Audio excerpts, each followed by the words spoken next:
خوشی اور غم بڑی حد تک اختیاری احساسات ہوتے ہیں، کہیں سے خریدے نہیں جاتے۔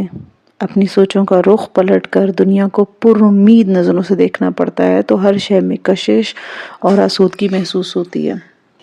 بہت خوب، تو یہ تھی آپ کی مصروفیت کی نوعیت۔ آخر میں نے جان لیا، آپ نے تو اپنی طرف سے بھرپور رازداری سے کام لیا تھا اور مجھے بھنک بھی نہیں پڑنے دی۔ مگر دیکھ لیجئے، جو آپ کے عاشق ہیں نا، دیوانے ہیں، جن کے جسم و جان کا ایک ایک خلیہ آپ کی ذات کے محور سے منسلک رہتا ہے، وہ بھلا آپ سے غافل کیسے رہ سکتے ہیں؟ چٹکتا ہوا تیکھا لہجہ ارشین کی جان پر بنا گیا تھا، اس کے قدموں تلے سے زمین سرکنے لگی تھی۔ آپ غلط سمجھ رہے ہیں پروفیسر صاحب، اس نے کچھ کہنا چاہا تھا مگر مہدی صاحب نے کچھ سننا ہی نہیں چاہا اور بات درمیان میں کاٹ دی۔ آپ کیا دکھائیں گے محترمہ ارشین بخاری صاحبہ؟ آپ کا ٹائم پیریڈ اوور ہو چکا ہے، اب ہماری باری ہے۔ آپ صرف دیکھیں گی کہ اب کیا ہوتا ہے۔ جو ٹوٹ کر محبت کر سکتا ہے نا، اس کا منتقم روپ دیکھیں گی تو زندگی سے وحشت ہونے لگے گی۔ آپ مجھے دھمکی دے رہے ہیں؟ ٹارگٹ اچھا چنا ہے آپ نے، میرے گھر میں ہی نقب لگائی ہے، داد دینی پڑے گی۔ آپ کے انتخاب کی، ظاہر ہے خوبصورت تو ہے ہی، عہدے کے اعتبار سے بھی خاصا تگڑا ہے، ظاہر ہے ایس پی کے ظاہری اعتبار سے تو خوبصورت ہی ہے، اور اختیارات کی تو کیا ہی بات کریں۔ مگر ایک بات کی طرف آپ کا دھیان نہیں گیا، عشق انسان کو غیر معمولی طاقت اور بہادری عطا کرتا ہے، اس کے آگے پولیس کی وردی کا رعب اور اختیار نہیں چلتا۔ ایس پی کے عہدے کی آڑ لے کر آپ میری دسترس سے دور نہیں ہو سکتی۔ میں چاہوں تو آپ کے گھر سے، آپ کے کالج سے دن دہاڑے آپ کو اٹھا کر اپنے ہمراہ لا سکتا ہوں اور ایسی جگہ رکھوں گا کہ پورے صوبے کی پولیس بھی مل جائے نا تو میرا سراغ نہیں لگا پائے گی۔ یہ دھمکیاں نا کسی اور کو دیجیے گا مہدی صاحب۔ حد سے سوا انسان کو بسا اوقات انتہا پر لے جا کر بہادر بناتا ہے یہ خوف۔ اس کے اندر جانے کہاں سے اتنی ہمت آ گئی تھی کہ ان کے سرد و شفاف اور راتے لہجے کے جواب میں ایک دم ان پر برس پڑی۔ میں نے بہت لحاظ کیا آپ کا، آپ کی عمر کا اور آپ کے مقام کا، مگر آپ میری نرمی کا ناجائز فائدہ اٹھا رہے ہیں، اور اب میں اس سے زیادہ برداشت نہیں کر سکتی۔ میں نے کون سا پہاڑ توڑا ہے آپ پر، اور آپ اس درجے کے پیچ و تاب کھا رہے ہیں؟ صرف شرافت سے درخواست کر رہی ہوں کہ میری جان بخشی کر دیجئے اور اپنے گھر، اپنے بیوی بچوں کے پاس واپس لوٹ جائیے۔ یہ فیصلہ میں نے سوچ سمجھ کر کیا ہے، مگر مجھے افسوس ہے میں نے ناسمجھی میں آپ کی فضول سی آس پر اپنے آپ کو دلاسا دے دیا تھا۔ بہرحال میں اپنے الفاظ واپس لیتے ہوں، اینڈ مائنڈ اٹ، اس فیصلے کے پیچھے کوئی متبادل شخص نہیں ہے۔ جس بندے سے آپ میرا تعلق جوڑ رہے ہیں نا، اس سے فقط دور کی میری سلام دعا ہے۔ مجھے اس راہ پر ڈال کر آپ پہلو بچا رہی ہیں؟ میں آپ کو اس راہ پر نہیں لائی، آپ خود آگے بڑھے تھے، بلکہ مجھے اس سے لائیں۔ کچھ بھی صحیح، اب میں پیچھے نہیں ہٹوں گا۔ اب یا تو مٹ جائیں گے یا مٹا دیں گے، مگر خالی ہاتھ لوٹنا تو میرے لیے ممکن نہیں ہے۔ آپ کو ہر صورت میرا ساتھ دینا ہوگا۔ آپ سمجھنے کی کوشش کریں مہدی صاحب، جنوں سوچنے کی حد سے آزاد ہوتا ہے، اور اگر میں آپ کا ساتھ نہ دوں تو؟ جواب میں نا وہ سبکانہ انداز میں ہنسے تھے۔ اب بازی آپ کے ہاتھ سے نکل چکی ہے میڈم، آپ کے اختیار اور رضا کے عمل دخل کا سلسلہ ختم ہو چکا ہے۔ اب وقت کی لگامیں میرے ہاتھ میں ہیں، اور آپ منتظر رہیے گا اس سوال کے جواب کے لیے۔ اور ہاں، یہ بات کان کھول کر سن لیں، آپ کو صرف اور صرف میرے لیے زمین پر اتارا گیا۔ آپ کی سیاہ متوالی آنکھیں، کالی زلفیں، سندر سراپا، سب کچھ میرا ہے۔ آپ کے روح کے خزانے پر صرف میرا حق ہے اور کسی کا نہیں، اور جو بھی اس راستے میں آیا وہ بھسم ہو جائے گا۔ فون ایک بار پھر پٹخ دیا گیا تھا۔ ارشین کے جسم پر لرزہ طاری ہو گیا، اس کی کپکپاتی ٹانگیں اسے سہارا دینے میں ناکام ثابت ہو رہی تھیں۔ وہ ڈولتے قدموں سے صوفے پر گر کر ماتھے سے پسینے کی دھاریں پونچھنے لگی۔ ان کے لہجے کی درندگی وحشت اور آنے والے سنگین حادثات کا پتہ دے رہی تھی۔ کیا ہونے والا تھا؟ وہ بری طرح خوف کی کشتی میں ہچکولے لے رہی تھی۔ شکست ہمیشہ جنجلاہٹ اور زبانی انتقام پر منتج ہوتا ہے۔ تم فکر نہیں کرو، پروفیسر صاحب تمہارا کچھ نہیں بگاڑیں گے، یہ محض دھمکی ہیں، خواہش ناک نوام کا غم غلط کرنے کے لیے اوچھے کنڈے استعمال کرنے کی وارننگ دے رہے ہیں، جو محض وارننگ ہی ہے، وہ کچھ بھی نہیں کریں گے۔ 2-4 دن بعد غصے اور احساس ناکامی کی آگ ٹھنڈی ہو جائے گی تو وہ خود بخود نارمل ہو جائیں گے۔ ناصر کی قمیض استری کرتے ہوئے بڑے بے فکر انداز میں ارشین کو تسلی دے رہی تھی، اور وہ ان دنوں میکی آئی تھی، ناصر بھی اس کے ساتھ آیا تھا۔ ارشین کالج سے آنے کے بعد نازو کی آمد کا سنتے ہی دیوار سے کود کر رقیہ آنٹی کے یہاں پہنچ گئی تھی۔ کیا تمہیں یقین ہے اس کا انتقام محض خالی خولی دھمکیوں تک محدود رہیں گی؟ بالکل 100% یقین ہے، تم خاطر جمع رکھو۔ نازو، مجھے تو کل دوپہر سے دھڑکا لگا ہوا ہے، کسی پل چین نہیں آ رہا، سوچ سوچ کر میری نیندیں اڑ گئی ہیں۔ انہوں نے اتنے اچھے وقتوں میں ایک بار کہا تھا کہ ایک بات یاد رکھیے گا، میں پاگل پن کی انتہا تک آپ کو چاہتا ہوں، میرے جذبوں کو لمحوں کی دھول نہ بنائیے گا۔ آپ نے مجھے زبان دی ہے، اور اگر آپ کے دل میں میرے لیے سافٹ کارنر نہیں ہے تو مجھے ابھی بتا دیجیے گا، بعد میں پلٹنا میرے لیے ناممکن ہو جائے گا۔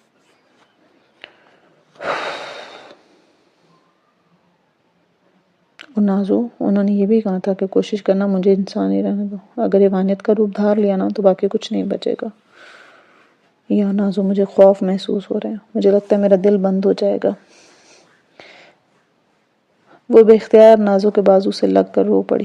نازو نے استری کا سوئچ آف کیا اور اپنے بازو کے گھیرے میں لے کر اسے تسلی دینے لگی۔ یار تم تو بالکل ہی حوصلہ چھوڑ بیٹھی ہو۔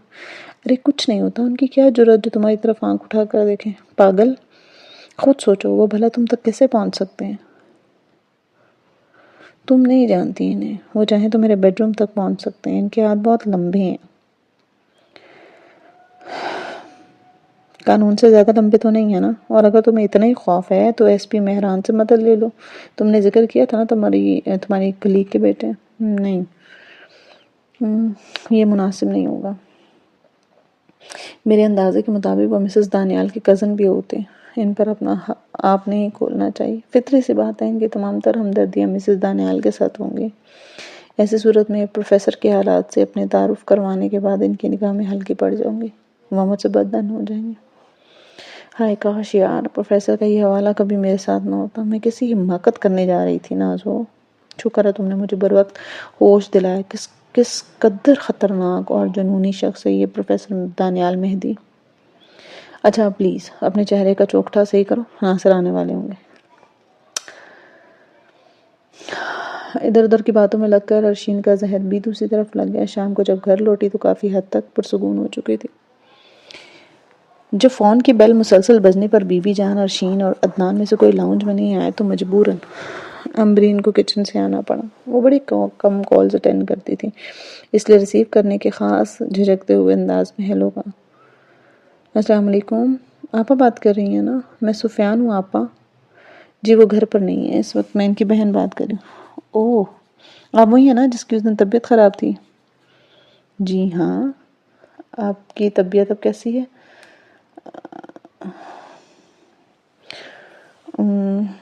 امبرین کی ہتھیلیوں میں پسینہ آنے لگا۔ وہ زندگی میں پہلی بار کسی غیر مرد سے گفتگو کر رہی تھی۔ ساتھ کی بات تو دوسری تھی، سے بچپن سے وہ اپنے آس پاس دیکھتی تھی، مگر سفیان؟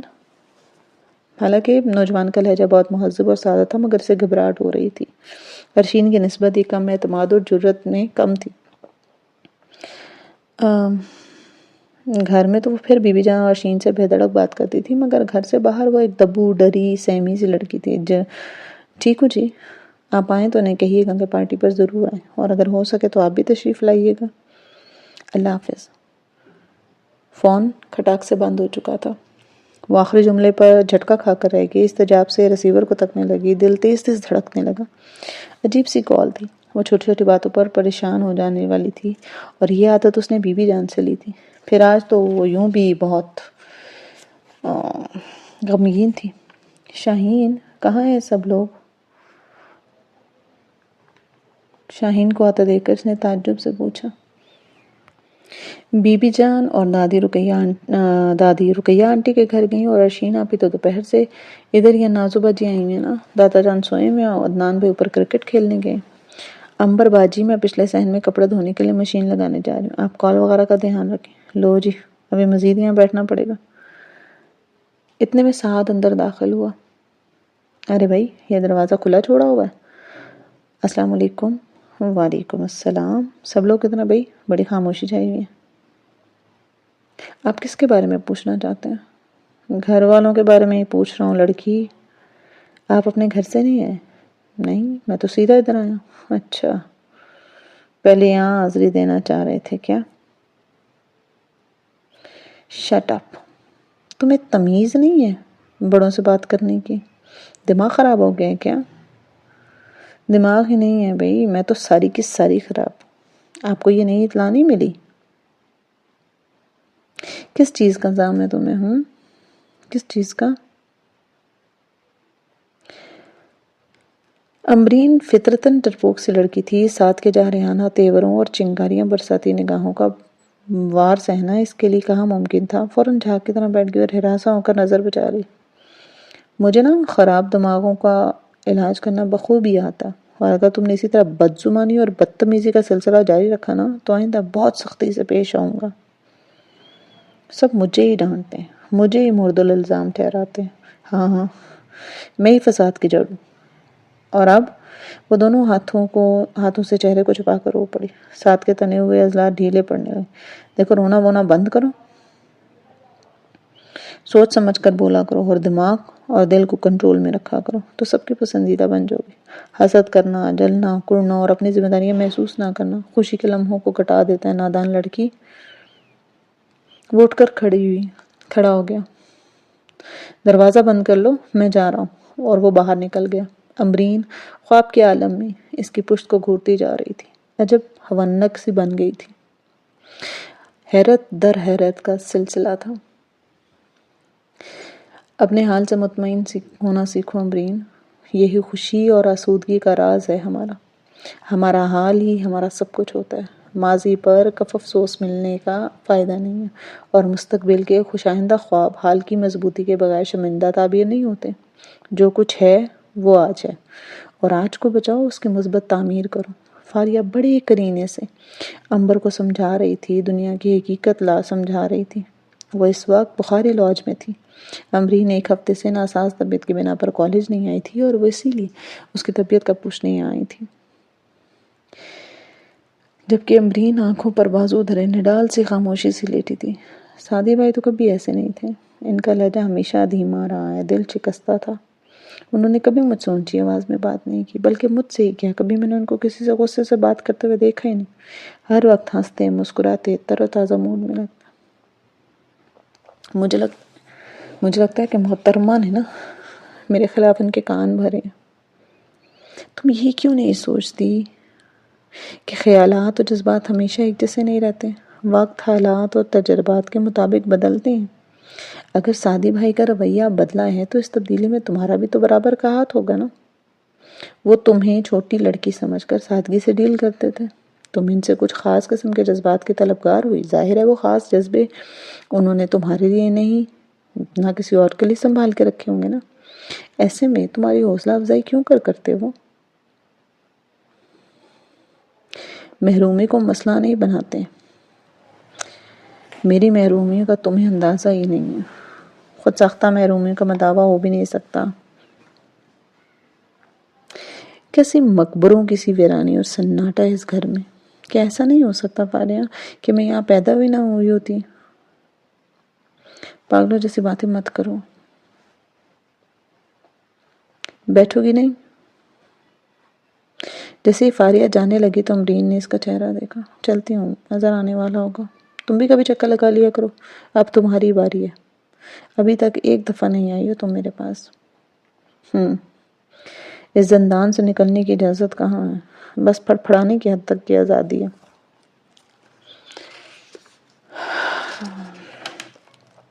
ہاں، ان محترمہ کے لیے تو ہر دروازہ کھلا ہے. وہ بھلے کلیگ کے ہاں چکر لگائیں یا کلیگ کی آڑ میں کسی اور کے ہمراہ گھومے پھرے، ان کو کون پوچھتا ہے. بری بات ہے امبرین، وہ تمہاری بڑی بہن ہے. رشتوں کی اس درجہ تحقیر نہیں کرتے.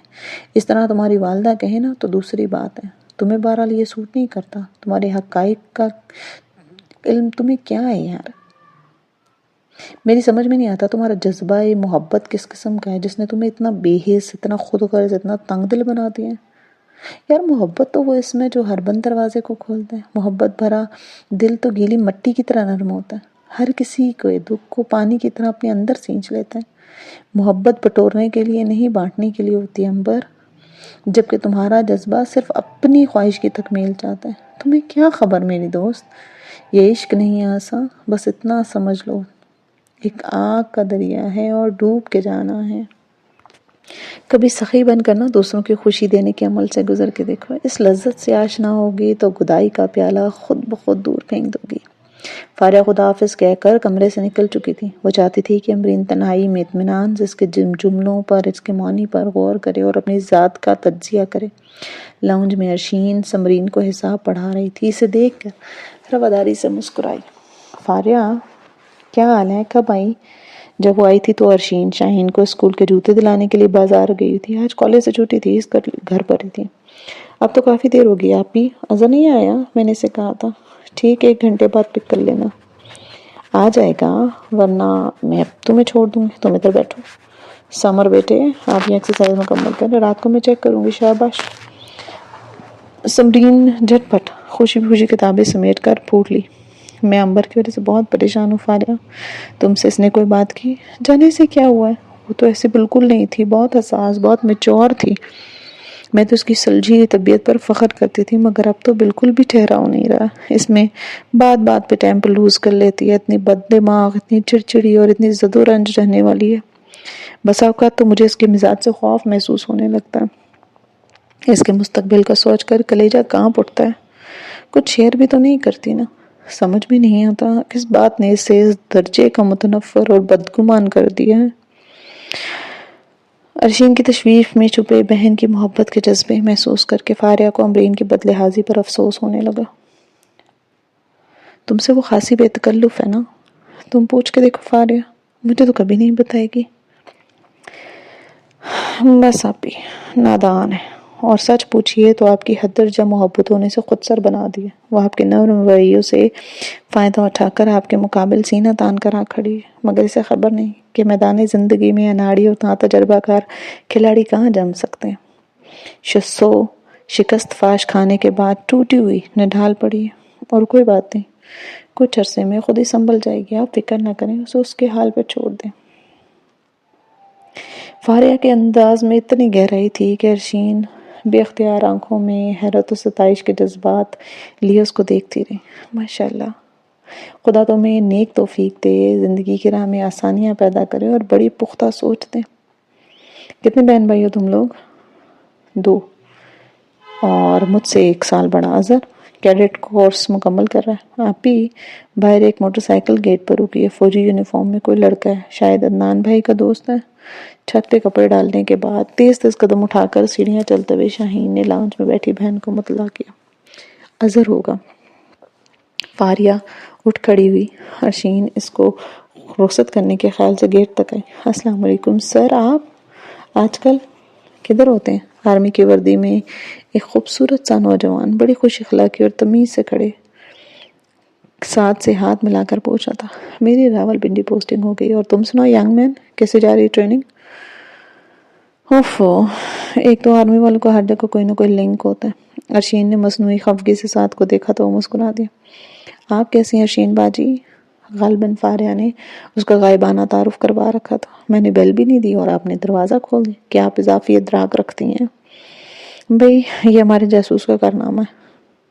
فاریہ نے ارشین کے کندھے سے پیچھے سے جھانکتی متجسس نگاہوں سے نوارد کا چہرہ لیتی شاہین کو کھینچ کر آگے کیا۔ ہو اچھا، انہوں نے غالباً اوپر سے دیکھ کر اطلاع دی ہوگی۔ آئیں اندر چل کر بیٹھے۔ ساتھ کی موجودگی کے باعث ارشین نے سکون سے اظہر کو اندر آنے کی دعوت دی۔ وہ اظہر کے ساتھ ڈرائنگ روم میں کمپنی دینے کے لیے بیٹھ گیا تھا۔ نہیں باجی، پھر سے اگر جلدی نہیں ہے تو پلیز آپ لوگ آ جائیں۔ سعد نے چڑھتی نگاہیں سبز کپڑوں میں ملبوس اجنبی لڑکی پر ڈالی اور خلوص سے اظہر سے مخاطب ہوا۔ نہیں جی شکریہ، دیر ہو رہی ہے، امی انتظار میں ہوں گی۔ ٹھیک ہے، آپ کی جگہ آپ کی دفعہ فاریہ نے جواب دیا تھا۔ وہ بنا تعارف کے سمجھ گئی تھی کیپٹن سعد ہی ہو سکتے ہیں۔ ہیئر سٹائل، بات کرنے کا انداز مضبوط، لمبا، سراپا اور چہرے پر رقم خوشگوار پرخلوص تاثرات نے پہچان کی منزل کو آسان کر دیا تھا۔ دوبارہ ضرور آنا۔ آپ بھی چکر لگائیے گا باجی۔ اظہر نے بائک سٹارٹ کرتے ہوئے گیٹ سے اندر کھڑی حیران سی شاہین پر نظر ڈال کر ارشین سے کہا، کیوں نہیں، کسی دن آؤں گی امبرین کے ساتھ۔ فاریہ گہری نگاہ سے ساتھ کے چہرے کا جائزہ لے رہی تھی۔ امبرین نے غلط انتخاب نہیں کیا، مگر بہت دیر کر ڈالی جب وہ اپنا آسمان منتخب کر چکی ہے۔ اس شخص کی نرم نظروں سے ارشین کا سراپا گفٹ میں لینے کی چوری فاریہ کی زیرک نگاہ سے چھپی نہ رہی تھی۔ شکر ہے آپ حسب وعدہ آ تو گئی، اگر آخر میں آتی تو مجھے بہت غصہ آتا۔ میں ایسی نوبت آنے ہی نہیں دوں گی۔ سب سے پہلے تشریف کا ٹوکرا لے کر آئی ہوں۔ سفیان نے صبح ہی دھمکی دے کر اسے فون پر بلا لیا تھا اور یہ کہا تھا کہ آپ کو 1-2 گھنٹے کا بلانا اور نینی کے ساتھ انتظامات دیکھنے، ورنہ میں ناراض ہو جاؤں گا۔ آج تو شکر ہے بھائی جان گھر پہ ہی ہیں، ان کا کوئی پتہ نہیں، کام کا بہانہ کر کے نکل جاتے ہیں۔ بہانہ کب کرتا ہے؟ وہ کام ضروری ہوتا ہے تبھی سے جانا پڑتا ہے۔ نینی اپنے فرض شناس بیٹی کی شان میں گستاخی کیسے برداشت کر سکتی تھی؟ نینی اور ناظر نے تقریباً ساری چیزیں تیار کر دی۔ تم نے خواہ مخواہ سر پر آسمان اٹھایا ہوا ہے۔ وہ ڈائننگ ٹیبل کا جائزہ لے رہی تھیں۔ ڈرائنگ اور ڈائننگ کے درمیان کا پردہ ہٹا کر پارٹیشن کا تاثر ختم کر کے ایک ہال کا کمرہ بنایا گیا تھا۔ ڈرائنگ روم میں ضروری تبدیلی کر کے اس کو مزید کھلا کر دیا گیا تھا۔ اس کی عادت ہے۔ مہران ناظر سے ڈرائنگ روم کی سینٹرل ٹیبل پر سائڈ پر رکھواتے ہوئے ہلکا سا مسکرایا۔ ارشین بھی مسکرا رہی تھی۔ آج تو FM 100 خاموش ہے۔ بجلی گئی ہوئی آپا، آپ کے جواب ناظر نے دیا تھا۔ اوہو، میں تم لوگوں کے دکھ میں برابر کی شروع کا، اور اسی لمحے لائٹ آ جانے کے باعث پہلے سے آن ریڈیو بجنے لگا۔ لو بھائی، آ گیا تمہارا یار۔ ارشین اور نینی بے اختیار مسکرا اٹھے۔ سفیان اور ناظر خوشی سے ناچنے لگے۔ آرام سے، کیا زمین پھاڑ کے چشمہ نکالنا ہے؟ ان کی دیوانگی دیر کر مہران کو خدشہ لاحق ہو گیا۔ اسی پل اگلا ٹریک شروع ہوا اور کچھ اس قدر برجستہ اور حسب موقع تھا کہ سب کی خوشی چھوٹ گئی۔ دیکھا، ہمارے چینل کے پاس ہر فائر کا توڑ موجود ہے۔ اتنے میں کال بیل کی آواز آئی، جس کو سنتے ہی مہران وہاں سے نکل گیا۔ میں پھول توڑ کے لے آؤں گلدان میں سجانے کے لیے؟ ارشین بھی اس کے پیچھے چلی گئی۔ مہران گیٹ کھولنے لگا اور سائیڈ پر بنے لان میں پھول توڑنے کے لیے ارشین بیٹھی تھی۔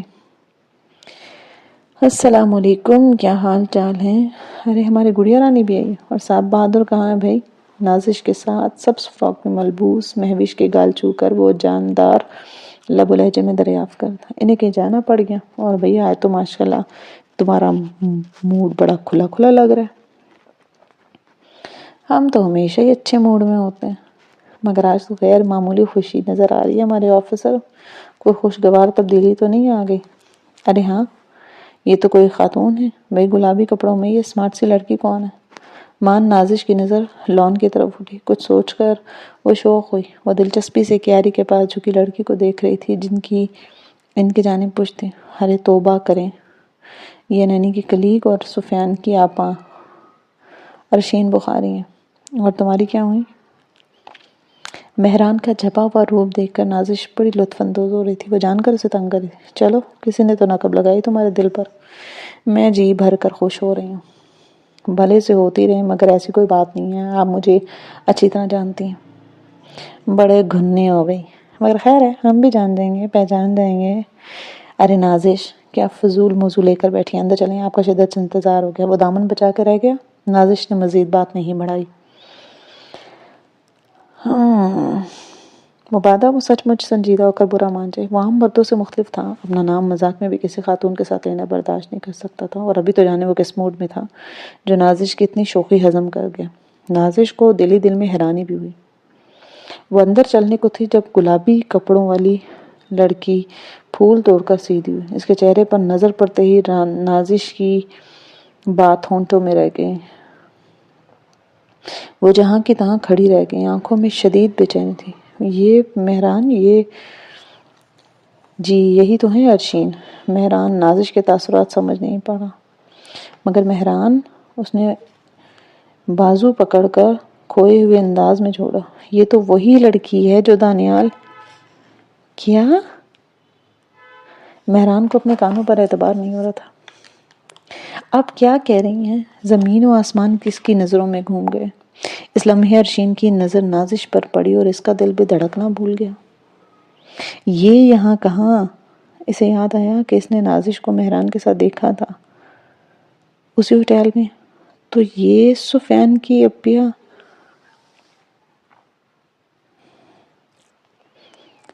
یہ تو اسے خیال ہی نہیں آیا کہ نینی کے گھرانے کا نازش سے قریبی تعلق ہو سکتا ہے. یہ تو اچھا نہیں ہوا. وہ مرے ہوئے قدموں سے اس کی طرف آئی.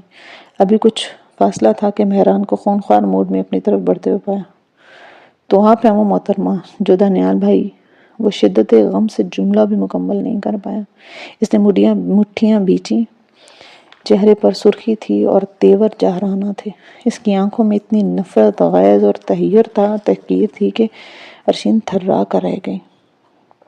وہ ایک ایک قدم اٹھاتا عین اس کے مقابل آن کھڑا ہوا اور مارے خوف کے عرشین کے ہاتھوں سے پھول گر پڑے. کیا ہوگا آگے؟ کیا مہران پوچھے گا نا عرشین سے؟ کیا وہ غلط فہمی دور کرے گا؟ کیا وہ کبھی جان پائے گا کہ دانیال اور عرشین کے درمیان کیا تعلق ہے؟ حقیقت جاننے کے لیے اگلی قسط تک ہمارے ساتھ جڑے رہیے. اس کے لیے ہمارے چینل کو سبسکرائب کریں. ملتے نیکسٹ ایپیسوڈ میں. تب تک اپنا خیال رکھیے. اللہ حافظ.